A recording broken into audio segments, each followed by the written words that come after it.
BJP प्रदेश अध्यक्ष हेमंत खंडेलवाल का बड़ा बयान सामने आया है। मीनाक्षी नटराजन के नामांकन रद्द होने पर हेमंत खंडेलवाल ने कहा, मीनाक्षी नटराजन ने जानकारी जानबूझकर छिपाई है। गुटबाजी छिपाने के लिए कांग्रेस ने खुद ये षड्यंत्र रचा है। हमें तो कांग्रेस के नेता ही कागज भेज रहे थे, हमें समय समय पर पूरी जानकारी कांग्रेस के नेता ही दे रहे थे। तेलंगाना में हमारी सरकार नहीं है, हेमंत खंडेलवाल ने कहा।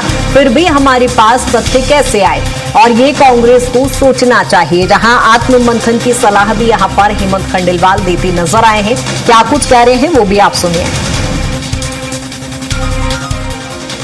जो फॉर्म 26 है जिसमें जानकारी देनी चाहिए और ऐसा प्रकरण जिसमें 2 साल से ऊपर की सजा का प्रावधान है, जिसका रिप्लाई भी फाइल हमारी मीनाक्षी नटराजन जी कर चुकी, उससे उसका जिक्र न करना, कोई भी आपराधिक प्रकरण की अगर आप जानकारी नहीं देते तो चुनाव आयोग में चाहे कोई भी चुनाव हो, वो इसलिए रिटर्निंग ऑफिसर की नज़र में गलत रहता है क्योंकि जो मतदाता है उसको आपके बारे में हर चीज़ पता होनी चाहिए। और इसी पर ज्यादा जानकारी के साथ सहयोगी कुलभूषण जुड़ गए हैं हमारे साथ। कुलभूषण, जिस तरह से हेमंत खंडेलवाल ने जो बयान दिया है, कई गंभीर सवाल खड़े करते हैं। कह रहे हैं कांग्रेस में खुद गुटबाजी है, खुद ने ये षड्यंत्र रचा है और वाकई तेलंगाना में चूंकि कांग्रेस की सरकार है, ऐसे में अब ये सवाल लाजमी भी हो जाता है। ऐसे में क्या इसके मायने निकाले जाएं? देखिए, बीजेपी प्रदेश अध्यक्ष हेमंत खंडेलवाल ने एक बड़ा बयान दिया है और उनके बयान के बाद कई सवाल खड़े होते हुए नजर आ रहे हैं। क्या घर का बेदी लंका ढाए, क्या कांग्रेस के नेताओं ने ही पूरी जानकारी जो है बीजेपी के नेताओं को दी है, जिसके बाद हेमंत खंडेलवाल ने कैलाश विजयवर्गीय सहित राकेश सिंह, प्रहलाद पटेल को एक बड़ी जिम्मेदारी दी थी और वो विधानसभा पहुंचे थे। हेमंत खंडेलवाल ने बातचीत में बताया कि कांग्रेस के नेता ही उन्हें समय समय पर पूरी जानकारी उपलब्ध कराते हुए नजर आ रहे थे। जो भी उनके फॉर्म में कमियां थी, फॉर्म 26 से लेके तेलंगाना में जिस प्रकार से जो परिवारवाद का मामला सामने आया था, जो कि कोर्ट में विचाराधीन था, इस मामले को लेकर जो है लगातार सियासत होती नजर आ रही है, क्योंकि तेलंगाना में कांग्रेस की सरकार है और ऐसी स्थिति में कैसे वो कागज बीजेपी के नेताओं के हाथ लग जाता है। और जब तमाम डॉक्यूमेंट्स जो मीनाक्षी नटराजन ने अपने नामांकन फॉर्म को लेकर छुपाई थी, उसके बाद ये कहा जा रहा है कि बीजेपी के कांग्रेस के नेता ही ये पूरी जानकारी समय समय पर बीजेपी को उपलब्ध कराते हुए नजर आ रहे थे। शिकायती आवेदन देने के बाद जब कल पूरा हमने विधानसभा में घटनाक्रम देखा तो कई ऐसी त्रुटियां हैं जो कि मीनाक्षी नटराजन के नामांकन राज्यसभा के नामांकन फॉर्म में देखने को मिली और उसी के बाद जो है मीनाक्षी नटराजन का फॉर्म निरस्त किया गया। यानी कि खुद जो बीजेपी के प्रदेश अध्यक्ष हेमंत खंडेलवाल, वो ये दावा करते हुए नजर आ रहे हैं कि मैं आपको मोबाइल अपना चेक नहीं करा सकता, लेकिन समय समय पे कांग्रेस के ही नेताओं ने ये पूरी जानकारी उपलब्ध कराई है। यानी कि ये स्पष्ट है कि कांग्रेस के नेता ही नहीं चाहते थे कि मीनाक्षी नटराजन राज्यसभा पहुंचे। तो आखिरकार कांग्रेस में ऐसा कौन सा नेता है जो घर का बेदी लंका ढाए, जिसने कांग्रेस की नैया पार लगा, कांग्रेस की जो नाव है वो डुबो दी और कहीं ना कहीं जो केवट है, महेश केवट, वो निर्विरोध अब राज्यसभा जाते हुए नजर आएंगे।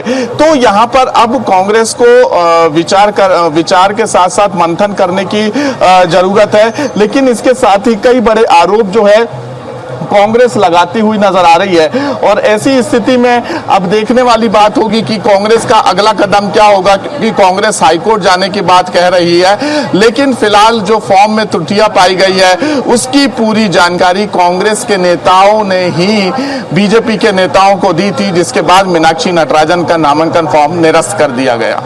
बिल्कुल कुलभूषण, ये बड़ा सवाल तो खड़ा होता ही है कि कांग्रेस में आखिर विभीषण कौन है। ये तो जांच के बाद पता चलेगा और देखते हैं कितनी वास्तविकता इस हेमंत खंडेलवाल के इस बयान में है। लेकिन फिलहाल की अपडेट को यदि हम देखें तो जिस तरह से कांग्रेस का अभी हमने बड़ा प्रदर्शन रोशन चौराहे पर देखा, उसके बाद इंदौर बेंच में याचिका दर्ज करने की बात, यहां पर इंदौर हाईकोर्ट जाने की बात कांग्रेस कह रही है। लेकिन जिस तरह से पूरा राज्यसभा को लेकर सियासी घटनाक्रम हुआ कुलभूषण, उसको लेकर फिलहाल का क्या अपडेट है, किस तरह का प्रदर्शन दिखाया जा रहा है? क्योंकि यहां पर कहा जा रहा है लोकतंत्र की हत्या हो रही है, वहीं मुख्यमंत्री डॉक्टर मोहन यादव कह रहे हैं कि हार के डर से वो खुद पीछे हो गए हैं। बिल्कुल, क्योंकि जो दावे किए जा रहे थे, हमारे साथ तो पूर्व मंत्री हैं उमाशंकर गुप्ता सर। अभी कुछ ही देर पहले हेमंत खंडेलवाल से हमारी बातचीत हुई तो उन्होंने कहा कि कांग्रेस के नेताओं ने ही समय समय पर पूरी जानकारी उपलब्ध कराई और जो फॉर्म में त्रुटियां पाई गई है उसके बाद निर्वाचन आयोग ने फैसला लिया और मीनाक्षी नटराजन का फॉर्म निरस्त किया गया। अब ये जानबूझकर किया और जानकारी उपलब्ध, तो कांग्रेस का नेचर तो आप जानते ही हो कि वहाँ एक दूसरे को गिराने का काम लगातार होता है। अपने मनपसंद निर्णय नहीं हुआ तो किसी भी सीमा तक जाते हैं, उसी का परिणाम है और हमें उसका फायदा हुआ है। लेकिन कांग्रेस अब कह रही है कि वो हाई कोर्ट और सुप्रीम कोर्ट जाएगी। जरूर जाए ना, वो तो कांग्रेस को जाना ही चाहिए, स्वागत है उसका। कांग्रेस का स्वागत है, हाई कोर्ट और सुप्रीम कोर्ट जाना चाहिए, ये कहना है उमाशंकर गुप्ता का। लेकिन कांग्रेस में जो है गिराने की राजनीति चलती है, एक दूसरे नेता को जो है नीचे गिराया जाता है और उसी का परिणाम यह है कि मीनाक्षी नटराजन का फॉर्म जो है वो निरस्त कर दिया गया। तो स्वाभाविक सी बात है, जो जानकारियां बीजेपी को उपलब्ध कराई गई है, बीजेपी के वरिष्ठ नेताओं को दी गई है, आखिरकार ऐसा कांग्रेस में कौन सा नेता है जिसने पूरी जानकारी बीजेपी के वरिष्ठ नेताओं को उपलब्ध कराई है? क्योंकि इस बात का खुलासा खुद बीजेपी के प्रदेश अध्यक्ष हेमंत खंडेलवाल ने किया है। तो अब इस बात को लेकर मंथन कांग्रेस को करना चाहिए, क्योंकि 2003 से लेकर 2026 तक एक बड़ा अंतराल हो चुका है कि मध्य प्रदेश में बीजेपी की कांग्रेस की सरकार नहीं है और जो गुटबाजी चरम पर है, एक दूसरे नेता को जो नीचा दिखाया जा रहा है, एक दूसरे नेताओं पे जो आरोप लगाया जा रहा है, संगठनात्मक कई ऐसी कमजोरी कांग्रेस में है जिसकी वजह से मीनाक्षी नटराजन राज्यसभा पहुंचते पहुंचते कुछ ही दूरी पर रुक गई और महेश केवट की जो नाव है उसने नैया पार लगा दी बीजेपी की।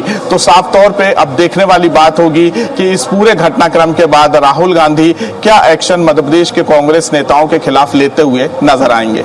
बिल्कुल कुलभूषण, देखना होगा, कई सारे गंभीर सवाल ऐसे में खड़े होते हैं और इस पूरे सियासी घटनाक्रम को लेकर नजर भी बनाए रखिएगा। अपडेट आपसे लेंगे। फिलहाल बहुत शुक्रिया तमाम जानकारी के लिए।